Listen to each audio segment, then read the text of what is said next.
Hi guys, and welcome back to Chloe's Magic Minis. Today we're going to be trying some liquid green stuff on some of my squigs. I'm not really too happy about all the mold lines. I know I already primed them, but it's still not too late before I paint them to fix them up so they come out even better. Now this is actually my first time using the liquid green stuff. I've already used the regular green stuff quite a few times. I love it. You mix the two parts, it becomes like a little kind of putty, almost clay-like, and it takes detail really well. So this stuff is a little bit different. It is still the green stuff, but it is way different of a consistency. And as you can see, I stuck my brush in there just to get a little chunk of it, and I actually mixed it heavily with water over here. So as you can see, it's a very liquidy consistency now, which is a lot easier to get into those little tiny cracks and crevices. So what I did here is I just took a little bit on a thin brush and I just tried to get it right in those little seams the best I could. And I'm not worried too much about getting it around them because we're gonna wipe that off with a little Q-tip in a second, so that's not too bad. It's actually pretty easy to remove. But I'm just gonna stick a whole bunch in those little cracks, and then I'm gonna take a cotton swab and just swab the excess right off the top. So you can see it does leave a little bit of residue behind, and it is kind of messing with my paint a little bit, but I'm gonna reprime these guys anyways. I shouldn't have primed them before I did this, and honestly it was my mistake, but this is about the time where I start getting a little more OCD with my miniatures because I really want to enter them in contests and things like that. So if you look real closely, you can see that thin line of green stuff right in that crack. So that should help when I paint it. It'll smooth that area out and you really won't see that mold line a little bit too much, which is nice. Now, for certain areas, I'm not going to worry about that too much. Like right here, where his little armor plate is over his leg, that honestly should have a little space because that's where his leg is overlapping the rest of his body. So we're not too worried about that. However, these top lines though, I guess that's kind of dealer's choice because those are little segments, I want to say.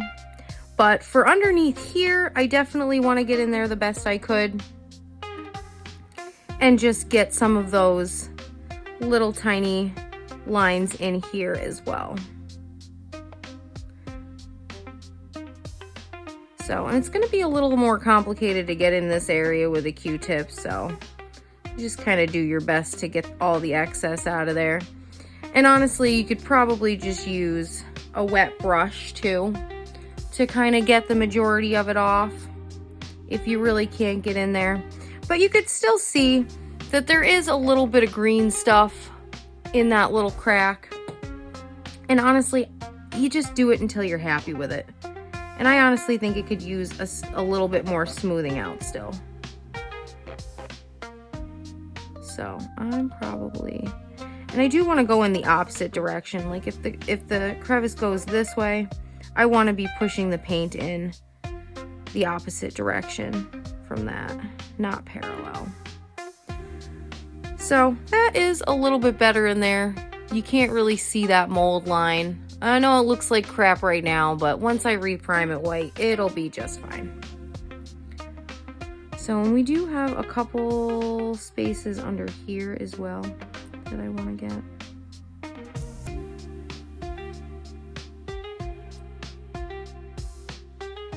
So just go underneath there and just get some of those areas. And just fill in those little gaps between.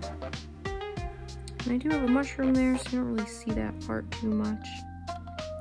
But I really think that that is going to come out a lot better than if I were to just paint it. Especially when you put a wash over that, it is gonna highlight that gap so bad. And this stuff does dry a little bit faster than the actual green stuff. I'm pretty sure the actual green stuff takes 24 hours or so, depending on how thick it is. this stuff, it seems like I could really smooth it out a little bit after it dries with a little bit more.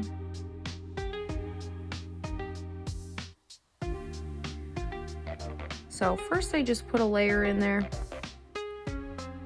like a heavy layer, wipe the excess off so it's nice and smooth. Then I'm just gonna go over just a little bit more just to make sure it's nice and smooth. And just leave a little bit out on the outside. Almost kind of blending it into the rest of the guy.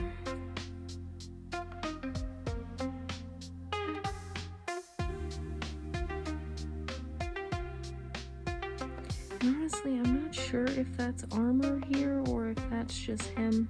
I don't think I want to paint it like armor. I think that is just his body. Yeah, I think he just has little spikies. Maybe I should paint it like armor. Yeah, that one I think we're gonna leave. But I just wanted to get those major areas for sure. And this one is one of my worst. All right, so let's fill this guy in. See, he doesn't have too many gaps here, which is nice. So we really don't have to worry about that. I'm still thinking about going back and filling in those other ones, so I'm not sure yet.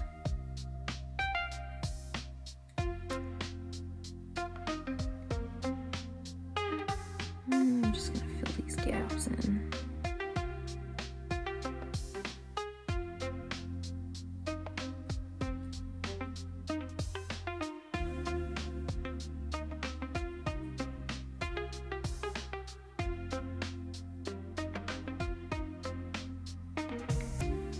Yeah, I really think this will make a big difference as far as craftsmanship goes.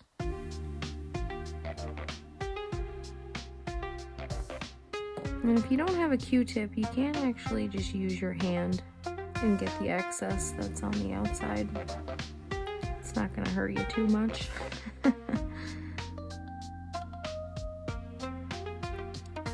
And that seems to work relatively well. So you can see it kind of fits right into those areas.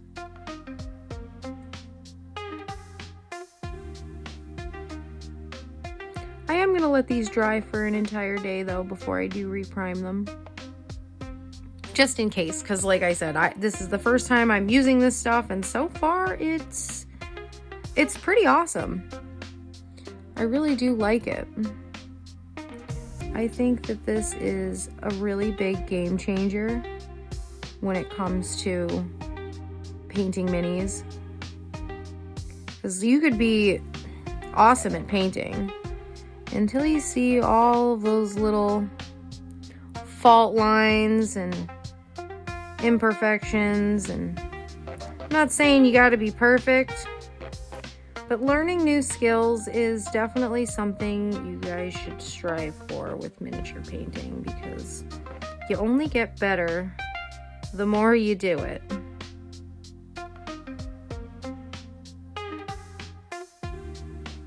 I'm just going to try to smooth those.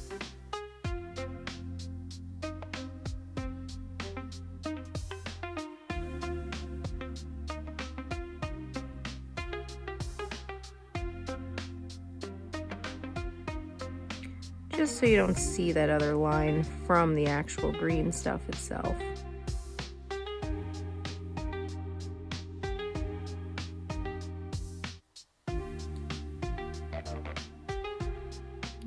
Wipe a lot of that away. And you can see the majority of it is in that little line. So I let these guys dry for a little bit, and they do dry relatively quick, but you can still kind of see that little gap there a little bit. So I'm actually going to go over it a second time, and I'm just going to take a little bit of this chunky liquid green stuff, because I got to do the rest of these guys as well. And I'm going to mix that with a whole lot of water, because it seems to work a lot better the more water you use with it. But like I said, I do think you got to go over it a couple times. So this will be the second time I'm going over that. And I'm just kind of mixing it until it's kind of pasty, but more liquidy. I feel like a paint palette might be a little bit better for this, but this is what I'm working with. So it's almost like a very thick kind of paint at that point. And that's how I want it. So I'm just gonna go over, definitely wanted to do this guy a little bit more. I just wanna go over this a little bit more. And I've noticed the stuff around the outside of those edges where I didn't really want to get any, that dried really, really flat. So I'm not too worried about it. I am wondering if it's gonna show up texture when I do paint this guy and put some dry brushing. So we'll have to see.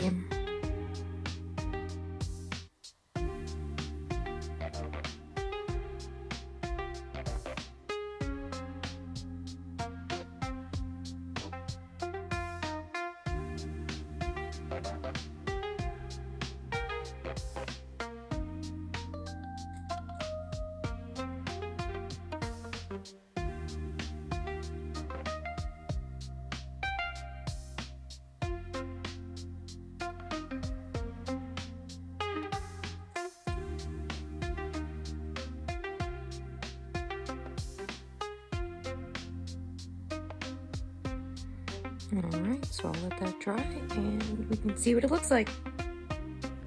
So I finished putting all of the green stuff, or the liquid green stuff, onto these squigs, and I do have a bunch of 3D printed mushrooms here that I think would be a lot of fun to incorporate in. Maybe he's eating some of them, or maybe he has a sweet mushroom mohawk. I don't know. So I think I'm gonna glue a couple of those on and make things a little more interesting, and we'll go from there. So I did end up gluing one in his mouth, and I think I'm going to glue another one on the other side. It's just a matter of finding one small enough and one that's a little different. Maybe this one. A little tiny mushroom.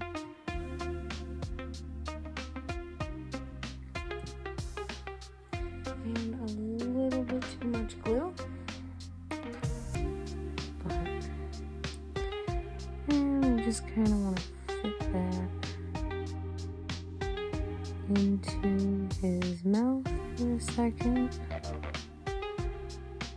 The glue dry, and there we go. No, he looks like he's eating a bunch of mushrooms, which I think is a lot of fun, personally.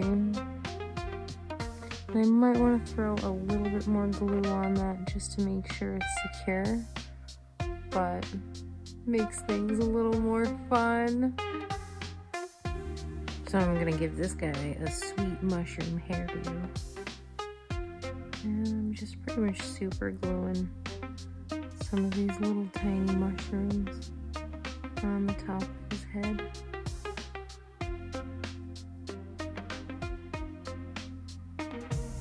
And I did pick a couple that go in a different direction, so some of them go straight up, and the second little cluster of mushrooms kind of hang over towards the front of his face. The glue is still a little too wet. There we go.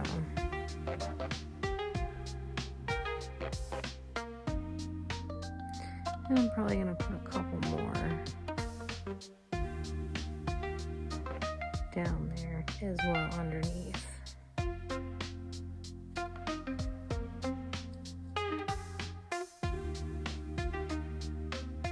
So I have a couple of these. I guess they have like little tiny spots on the top, which I think is cute. So I'll put some more there.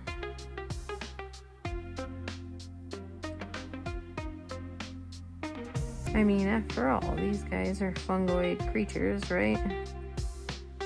Little fungus creatures.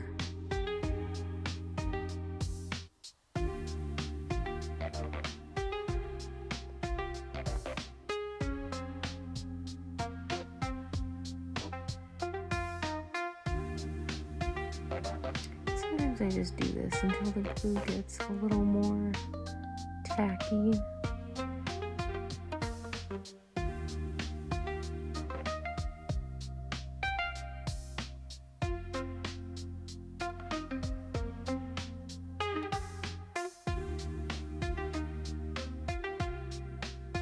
And I am going to put a layer of green stuff at the bottom here too, to kind of blend that into the squig like they're growing out of him.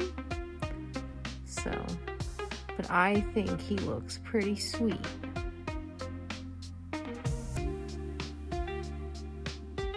So I found an even smaller cluster of mushrooms. I think I'm gonna put this right on the end here to kind of finish this off. Just like that. You can be able to grab my tweezers. Kind of fix that a little bit.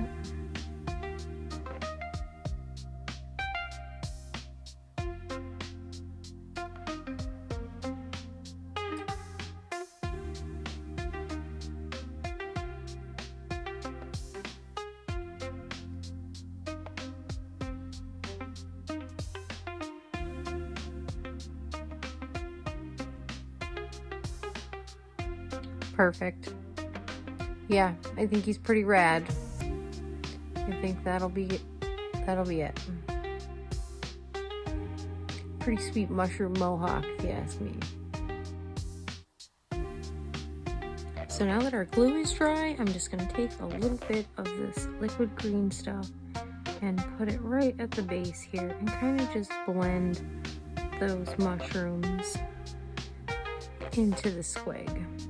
I'm going to do this on both sides, just in all the areas around the mushrooms. Just to make it seem like, you know, they're growing out of them. All right, so primed all these little guys and they look pretty good. Not a whole lot of huge gaps. And there is a little bit of texture. Some of these look a lot better than others, unfortunately, because this was a little bit of a learning curve for me. So you can see that there is some texture and things in there that might show up when we paint these guys. But if worse comes to worse, and I absolutely hate it, I could just dip them and, well, redo them better. Normally use just some purple stuff. It's like a purple degreaser and a little jewelry cleaner, and I just dip them in there. If you guys want, I could actually make a video on it if, you know, if I have to dip something, especially if I have to dip these guys. There's always a miniature that I'm rescuing from somewhere used that I need to take the paint off and redo. So, but yeah, liquid green stuff, I think, for the win. It is, like I said, a little bit of a learning curve. It does take a little bit of practice to get comfortable with it, and I don't even think I'm comfortable with it exactly, but I know by the last guy that I did, because there's quite a few here, it seems to get a little easier. So it's just one of those practice makes perfect things. And these guys are ready to paint. So stay tuned for part 2 when I paint these guys some fun colors. Wait, you still here? You are? Oh, well, hit that like and subscribe button, friend. Till next time, guys, on Chloe's Magic Minis.